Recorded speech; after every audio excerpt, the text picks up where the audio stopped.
Hey guys, what's up and welcome back. In today's video, we are gonna check out literally everything that we do know to be coming to COD Mobile in Season 10 of Vault AU7-9. So make sure to watch the full video, and well, here we go. So let's begin with the new gun coming to the game, which is the Einhorn revolving shotgun from Vanguard, a powerful semi-automatic revolving barrel shotgun which has great damage but a slow reload time, and is kind of inconsistent when hip firing. And I need to mention this, it does feature incendiary rounds, so hopefully those don't end up being too broken. Next up, let's check out new and returning game modes coming next season, and there is quite a lot. So part of the GFL collab, we're getting a new mode known as Collapse Mutation, part of an event on the 6th. Now it's an auto shooter survival mode where you face off against waves of Girls Frontline enemies and earn random buffs and debuffs as you progress, changing up the gameplay on every run. Now this mode does also feature a bunch of free skins like the Kilo Bolt Action of Cinnabar, the GKS Impenetrable Wall, and the Bull Charge Impenetrable Wall, as well as more. Now as for returning modes and content, there is quite a bit. So we have the Club, which is going to be back with all its minigame modes from the 6th of November. The classic night mode returns to MP on Summit, Hackney Yard, and Crash on the 11th of November, and 3v3 gunfights will also become available on this date. Goliath Clash, which is like Domination but with mechs, as well as Big Headed Blizzard, are both back on the 18th of November. The BO4 Reloaded mode will be back on the 27th of November, and I'm definitely looking forward to that.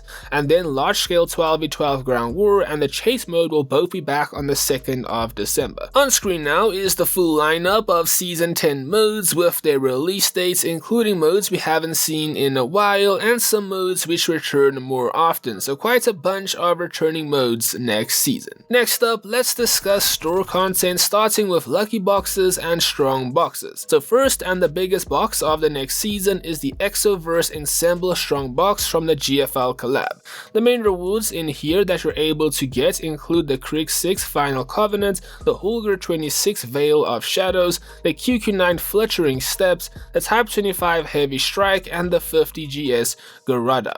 Now the Krieg 6 and Holger are the main standouts in here, as the other three are reskins from the previous GFL box, but overall this is definitely the standout when it does come to strong boxes and lucky boxes for Season 10. Now as for normal strong boxes, we can expect the Heist strong box, which is expected to contain this Park skin, also known as Heist. Via the Stoneface box, you guys can expect this heavily armored Bale skin with a balaclava. Then we do have the Neo North strong box, which is expected to contain this Vargo S blueprint from Cold War.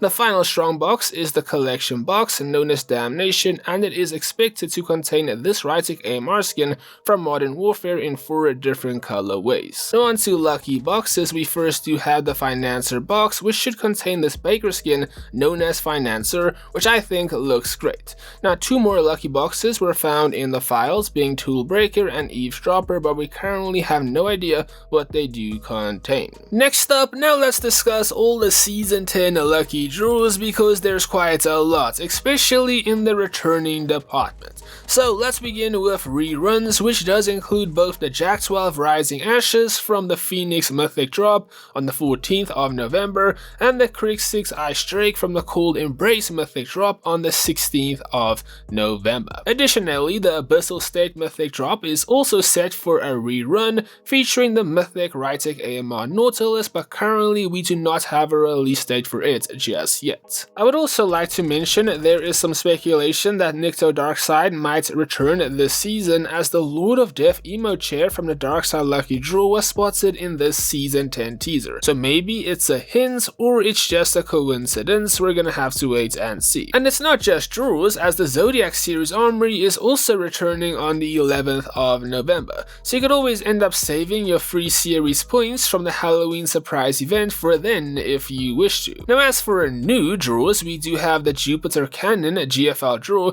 which does launch on the 7th, with Dusk, Otherworld Ensemble, a legendary Ballista EM3, and the special legendary M4 Jupiter Cannon as well.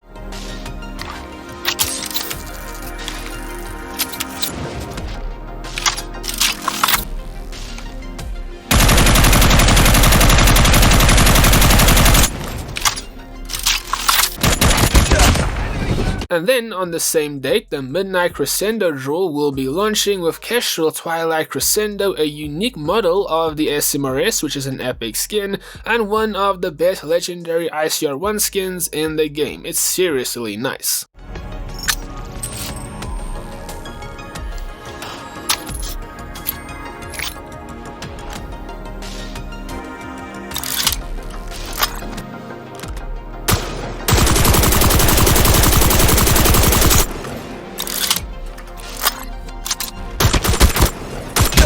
Then, on the 9th, the 2025 World Championship draw is dropping, which is themed around this year's Call of Duty World Championship. Now, currently we have no looks at the skins, but the legendary is leaked to be the Odin. On the 21st, we do have a post-apocalyptic themed draw known as For Horseman Pestilence, featuring Witch Warden Pestilence and a matching legendary Arctic 50 as well. The final new draw contains Rin Yoshida Augmented Eclipse and a legendary KN44, which you guys can see here, and I think both look great, but do note we have no release date for this one just yet. Either way, let's check out the BP, which does have a sci-fi tech Atlas Corporation theme. Okay, so for characters, we do have Alice, Lethal Liquidator, which I guess is this skin over here, and Merc Combat Red Chem Suit, which I assume is this skin over here, as well as Rosa, Cyber Specialist, which is the BP reskin, and then we do have a new Yeager skin from MW19 known as Commuter, which I'm a big fan of. Now as for the guns, we do have the Locust Perseant Pulverizer, which is a great skin in my opinion, the FFAR-1 an earring prototype,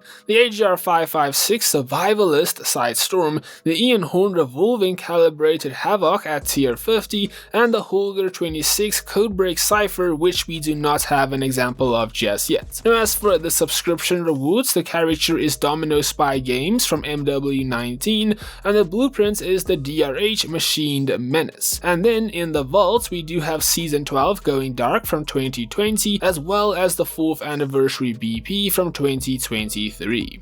Now let's move on to free content. Of course, we do have the GFL event that we spoke about earlier in the video that begins on the 6th, that does have 3 main epic blueprints from the collaboration. But also look out for other themed events and contents arriving throughout the season containing rewards like the Groza Improvised Hazard, the Lapa Thankful Gobbler, and a reskin of Iskra's Whitechapel outfit. Fingers crossed that they do choose some good colors for her design. Definitely looking forward to that reward. Also via the Challenge Pass and the Vault, we can earn rewards like Zayna Battle Tradition, the MX9 Micro Core Mortar, an emote known as Tough Guy, and a charm known as Time to Goo.